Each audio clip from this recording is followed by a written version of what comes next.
Hey guys, welcome back to our YouTube channel reading with us. यार पापा दिव्य प्रकाश दुबे के अनुसार वह कहानी को आगे बढ़ाते हुए कहते हैं, कॉलेज में इन तीनों की तिगड़ी से सब डरते थे।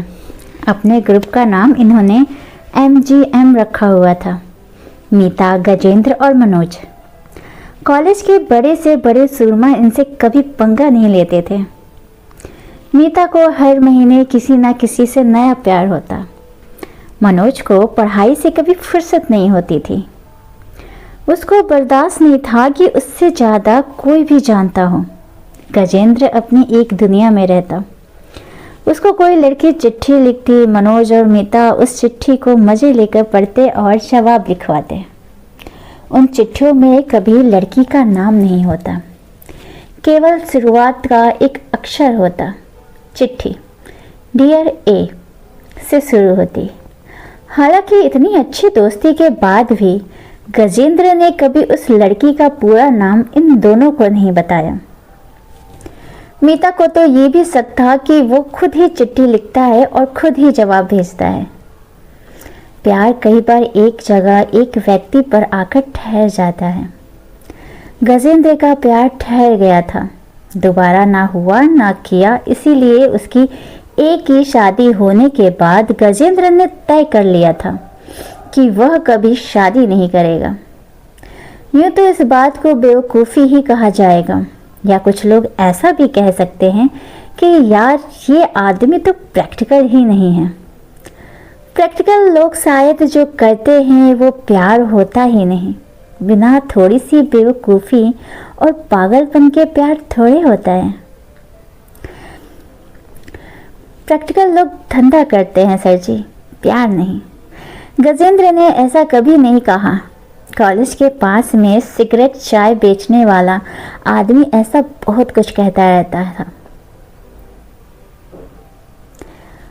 हम देखो प्यार के चक्कर में साला पुणे आ गए। जिसके लिए घर छोड़ा वो साली हमें ही छोड़ के चली गई। पर प्यार बहुत है सर जी। अब भी लौट आए ना तो उसके लिए सब कुछ छोड़ देंगे। चाय वाले की प्यार की कहानी सबने कई कई बार सुन रखी थी। इसीलिए उस समय के बहुत से लड़के लड़कियां प्यार में प्रैक्टिकल हो गए। मीता प्यार में कुछ ज़्यादा प्रैक्टिकल थी। उसको लगातार प्यार होता रहा और कॉलेज के बाद लॉ प्रैक्टिस शुरू करने के दौरान फाइनली उसे वो आदमी मिला जिससे उसकी तलाश पूरी हुई। पूरी ज़िंदगी उसी एक व्यक्ति तक पहुंचने की यात्रा है। बची हुई ज़िंदगी उसी व्यक्ति से बिछड़कर दोबारा वैसे ही व्यक्ति तक पहुंचने की यात्रा है। जगह तय नहीं होती, शहर नहीं आते। उस एक व्यक्ति तक पहुंचाने वाला कोई मील का पत्थर भी कहीं लिखा नहीं मिलता। जीवन में जीवन की तलाश अनंत है और हर अगला कदम इकलौता सच।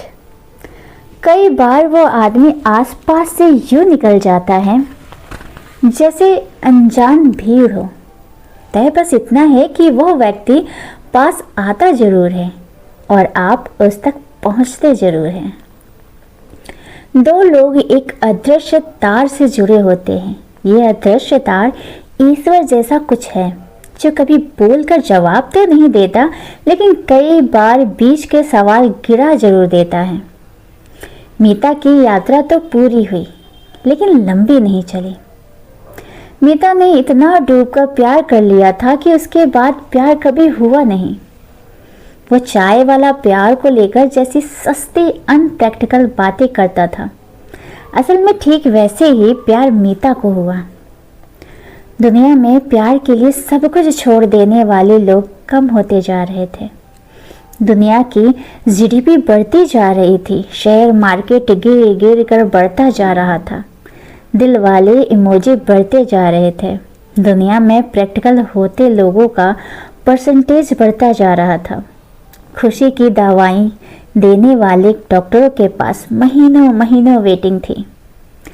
सड़कों पर भीड़ बढ़ती जा रही थी, दूरियां कम हो रही थी और मन सुनसान था।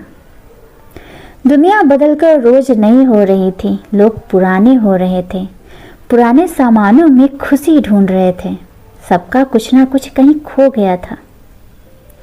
मनोज इन सब में सबसे प्रैक्टिकल, सबसे तेज था। कॉलेज के समय से ही सबको पता था कि मनोज कुछ कर गुजरेगा, और उसने किया भी। पूरी दुनिया जीत कर आया हुआ आदमी अपने घर पर हार जाता है, और मनोज के साथ यही हुआ। मनोज हर सुंदर जगह घर खरीदते खरीदते भूल ही गया था कि घर खरीदने से घर नहीं बनता। एक कॉफ़ी के बाद तीनों अपनी अपनी दुनिया में थे। वो होता है ना कि हम बोलते कुछ हैं और हमारे मन में बात कुछ और चल रही होती है। क्या पार्टनर, कॉलेज आकर गलती तो नहीं की? गजेंद्र ने मजाकिया अंदाज में पूछा।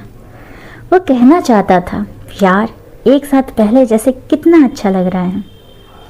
मनोज ने कहा, अब अगले 1 साल तो मीता के भरोसे है, आगे पता चलेगा कि कैसा रहा। मनोज कहना चाहता था, यार कितने दिनों बाद इतनी फुर्सत मिली है, बहुत अच्छा लग रहा है। मीता ने अपनी पहली कोल्ड कॉफ़ी का आखिरी घूंट पिया और बोली, मैं पहले ही बता रही हूँ, कॉलेज के अंदर मैं प्रिंसिपल हूँ, तुम लोगों की दोस्त नहीं। मीता कहना चाहती थी, यार तुम लोग बिल्कुल भी परेशान मत होना, मैं हूँ। तीनों ने वो कहा जो वो कहना नहीं चाहते थे। तीनों ने वो सुना जो वो कहना चाहते थे। दोस्तियाँ समय के साथ खामोश होती चली जाती हैं, बातें बहुत ज़्यादा हो जाती हैं तो शब्द उनको समेट नहीं पाते। एकदम से मनोज को पता नहीं क्या ध्यान आया, उसने मीता की तरफ देखते हुए कहा, सॉरी यार। मीता ने मनोज को देखा, अपनी आंखें छोटी करते हुए कहा, क्या हो गया बे तुझे?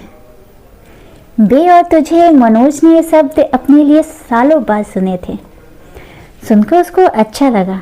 जब से वह पुणे आया था तब से पहली बार उसको ऐसा लगा कि वह अपनी पुरानी दोस्त से मिल रहा है।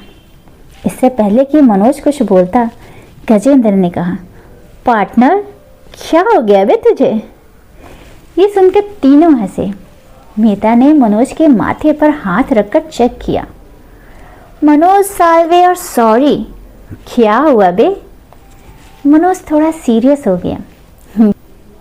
यार इतने साल से तेरे टच में नहीं रहा, तू कैसी है कभी पूछा ही नहीं, इतना कुछ हो गया, कम से कम एक बार मिल तो सकता ही था।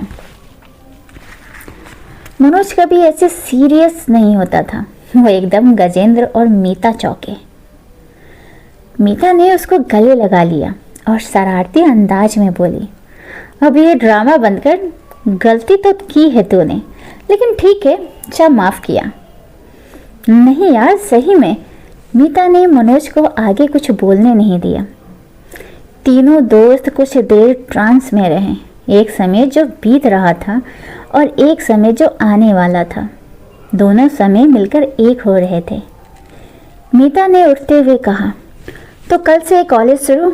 और मनोज, कोई शिकायत नहीं आनी चाहिए, कॉलेज प्रोफेसर को परेशान नहीं करना, सब बेचारे टेंशन में है कि तुम कल से क्लास आओगे।